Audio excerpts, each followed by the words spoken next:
Hello नमस्कार दोस्तों, मैं सुधा मिश्रा कैलिबर अड्डा पर एक बार फिर आप सबका स्वागत है। हम सब पढ़ रहे हैं हिंदी, तैयारी चल रही है एआरओ और यूपीएसआई, बंद दरोगा, UPSC, UP triple SC, CTET, PET, super TET, TET और KVS, D triple S B, STET, BTET, R double E T, सारे एग्ज़ाम की तैयारी। किसी भी एग्ज़ाम को हम ले लें तो उसमें हिंदी हिंदी आनी है। हिंदी में भी वाक्यांश के लिए एक शब्द हर हाल में आता है, ठीक है।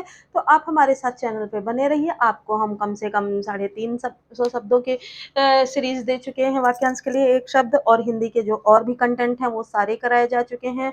हमारी आर ओ की स्पेशल जो प्लेलिस्ट है उस पर आप जाएंगे तो सारे कंटेंट मिल जाएंगे। इसके अलावा जनरल हिंदी की जो प्लेलिस्ट है उसमें भी आप सारे हिंदी से किसी भी कॉम्पिटिटिव एग्जाम के लिए जो भी कंटेंट आते हैं वो आपको उस प्लेलिस्ट पे मिल जाएंगे। इसके अलावा आर ओ के करंट अफेयर्स और शॉर्ट वीडियोस, उसके जो शॉर्ट ट्रिक्स हैं उसके, और जो हमारे जीएस पोर्शन की चीज़ें हैं वो सारी चीज़ें हमारे चैनल पे आपको मिल जाएंगी। इसके लिए आपको कैलिबर अड्डा के प्लेलिस्ट में जाने की ज़रूरत है, ठीक है।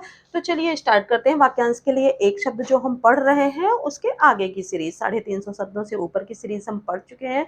आगे का सीरीज देखते हैं। पहला है आज का हमारा, प्रश्न के रूप में पूछे जाने योग्य जो होता है उसे कहा जाता है प्रश्नव्य। वाक्यांश के लिए एक शब्द है। हास्य रस प्रधान नाटक का लेख प्रहसन कहलाता है और दोपहर से पूर्व का समय पूर्वाह्न कहलाता है। प्रकाश में लाने योग्य चीज प्रकाश्य होती है और जिसकी प्रताड़ना की गई हो वो प्रताड़ित कहलाता है, ठीक है। पुस्तक या लेखक की जो हस्तलिखित लिपि होती है, जो हाथ से लिखी गई हो, वो पांडुलिपि कहलाती है और प्राणों की रक्षा करने वाला प्राणद कहलाता है। अगुआ बनकर मार्ग दिखाने वाला पथ प्रदर्शक होता है और जिसकी परीक्षा ली जा चुकी हो वह परीक्षित होता है। जिसको जानते हो वो परिचित होता है और जो पहरा देता है उसे प्रहरी कहा जाता है, ठीक है। अपने पति के प्रति अनुराग रखने वाली स्त्री पतिव्रता कहलाती है और शरीर के पीछे का घाव पक्षाघात कहलाता है, ठीक है। दूसरों का भला करने वाला परार्थी होता है और जो अपने पद से हटाया हुआ हो वह पदच्युत कहलाता है, ठीक है। जो निगाह से परे हो वह परोक्ष होता है और शीघ्र आग पकड़ने वाला प्रज्वलनशील होता है या प्रज्वलशील। ऐसा वाक्य या पद जिसका उत्तर खोजना पड़े वो पहेली या प्रहेलिका होती है। पहेली हम अपनी भाषा में यूज करते हैं, प्रहेलिका आएगा वो भी इसके लिए उचित शब्द होगा, प्रहेलिका, ठीक है। ग्रंथ के बचे हुए अंश जो प्रायः अंत में जोड़ दिए जाते हैं उनको परिशिष्ट कहा जाता है और पैर से पीने वाला पादप कहा जाता है। प्रतिकार की भावना जिसमें होती है उसे प्रतिचिकीर्षा बोलते हैं और जो शुद्ध किया जा चुका हो वह परिमार्जित कहलाता है, ठीक है। ऐसी वस्तु जो किसी के पाने योग्य हो प्राप्तव्य कहलाती है और वापस बुलाया हुआ प्रत्याहूत कहलाता है, ठीक है। जो प्रणाम करने योग्य हो प्रणम्य कहलाता है, जो प्रमाण से सिद्ध हुआ हो वह प्रमेय कहलाता है, ठीक है। दूसरों के आश्रय में रहने वाला पराश्रयी होता है और घूम फिर कर गली गली में जो सौदा बेचता है या किसी तरह का सामान बेचता है उसे फेरी वाला कहते हैं। जो फल की आकांक्षा रखता है उसे फलासक्त कहा जाता है और जो अनेक धंधों से संबंध रखने वाला होता है उसे बहुधंधी कहा जाता है, ठीक है।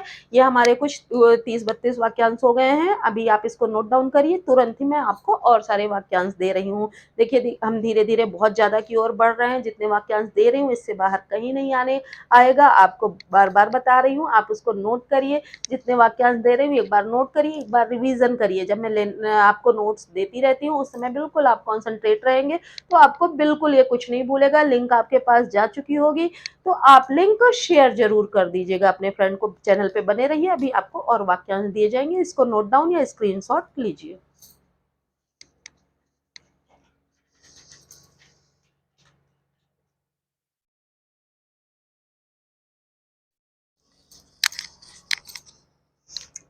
नेक्स्ट हमारा देखिए, खाने की इच्छा जो है वो बुभुक्षा कहलाती है। बुभुक्षा बुभुक्षा ध्यान रखिएगा। और सागर में रगने वाली अग्नि बड़वानल कहलाती है। काफी इंपॉर्टेंट है, एग्जाम में कई बार आया है। बहुत से रूप धारण करने वाला बहुरूपिया होता है, और जो छोटे कद का आदमी होता है वो बौना कहलाता है। बुद्धि द्वारा ग्रहण किए जाने योग्य बुद्धिग्राह्य होते हैं, और क्रोध करने वाली स्त्री, जिस स्त्री को क्रोध ज्यादा आता हो उसे भामिनी कहा जाता है। जिसका भोग होता है वह भोग्य कहलाता है। किसी टूटी इमारत का शेष भग्नावशेष कहलाता है। आगे घटित होने वाला भावी होता है, और जो दीवार पर चित्र बने होते हैं उसे भित्ति चित्र कहा जाता है। भूतों का ईश्वर भूतेश कहलाता है, और भय उत्पन्न करने वाला भयानक होता है। जो मर्यादा के अनुरूप हो मर्यादित होता है, जो मर्यादा के अनुरूप ना हो वो अमर्यादित होता है। ठीक है।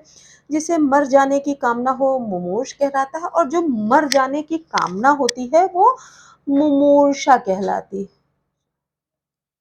मुमूर्षा कहलाती है। ठीक। और मर जाने की जो इच्छा होती है उसे मुमूर्ष कहते हैं। तीनों में अंतर देख लीजिएगा। मुमूर्ष, मुमूर्षु और मुमूर्षा। ठीक है। जिसे मोक्ष प्राप्त करने की इच्छा हो वो मुमुक्ष कहलाता है, और फूलों का जो मधु होता है उसे मकरंद कहा जाता है। किसी विषय में दूसरों से मत ना मिलना मतभेद कहलाता है, और मनमोह लेने वाला मनमोहक कहलाता है। राजा के साथ अभिषेक की हुई रानी, जिस रानी का अभिषेक राजा के राज्याभिषेक के साथ होता है उसे महिषी कहा जाता है, और जो शराब का आदि हो उसे मद्दप कहा जाता है। जो कम खर्च करने वाला हो मितव्ययी कहलाता है, और कम खाने वाला मिताहारी कहलाता है। और जो कमल की डंडी होती है उसको मृणाल कहा जाता है, और ठंडी यानी शीत ऋतु में जो वर्षा होती है उसे महावट कहते हैं। मन के दुर्बल होने यानी कमजोर होने की इच्छा मनोदौर्बल्य कहलाती है, और असाधारण बुद्धि या मेधा जिसके अंदर हो उसे मेधावी कहा जाता है। किसी बात के मर्म, मर्म यानी कि जो उसका गूढ़ रहस्य होता है, जो उसका अर्थ होता है, वह जानने वाला मर्मज्ञ कहलाता है, और जो हृदय को जिसके हृदय में चोट पहुंची हो वो मर्माहत कहलाती है। जो पुष्प पूर्ण रूप से विकसित ना हुआ हो उसे मुकुल कहा जाता है। मुकुल यानी कि कली, कली भी आपको लिखा मिल सकता है। मीठा बोलने वाला मिष्टभाषी कहलाता है। माता की हत्या करने वाला मातृहंता कहलाता है, और मरण तक यानी मरने तक की अवस्था मृत्यु पर्यंत कहलाती है।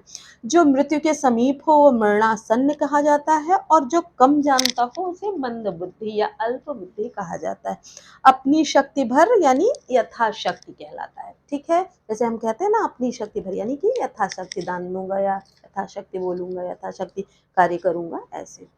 ठीक है। इस तरह हमने कुल 64-65 शब्दों की श्रृंखला, वाक्यांश की श्रृंखला फिर पढ़ ली। हमारे 350 से आगे जुड़ गए हम। 700-800 से ऊपर शब्दों की वाक्यांशों की श्रृंखला करेंगे। तो आप हमारे साथ वीडियो में बने रहें। वीडियो पसंद आया है तो लाइक सब्सक्राइब शेयर जरूर करें, और अपने जो डाउट्स हैं वो कमेंट सेक्शन में डालें। और कोई और नए वाक्यांश हैं जिनके लिए एक शब्द आपको नहीं आ रहा है, कहीं से आपको मिले हैं, वो भी कमेंट सेक्शन में डालें। आपके सारे प्रश्नों के उत्तर वहां आपके लिए अवेलेबल होंगे। इसके अलावा आप टेलीग्राम पे भी हमारा पेज बना हुआ है, वहां भी हमें फॉलो कर सकते हैं। वहां पीडीएफ आपको मिल जाएगी। आपको आपके जो क्वेरीज हो वो हमारे पास क्वेश्चन उसमें डालिएगा, आपकी रिलेटेड पीडीएफ आपको दे दी जाएगी। ठीक है। तो मिलते हैं नेक्स्ट वीडियो में और सारे वाक्यांशों की श्रृंखला के लिए। तब तक के लिए धन्यवाद।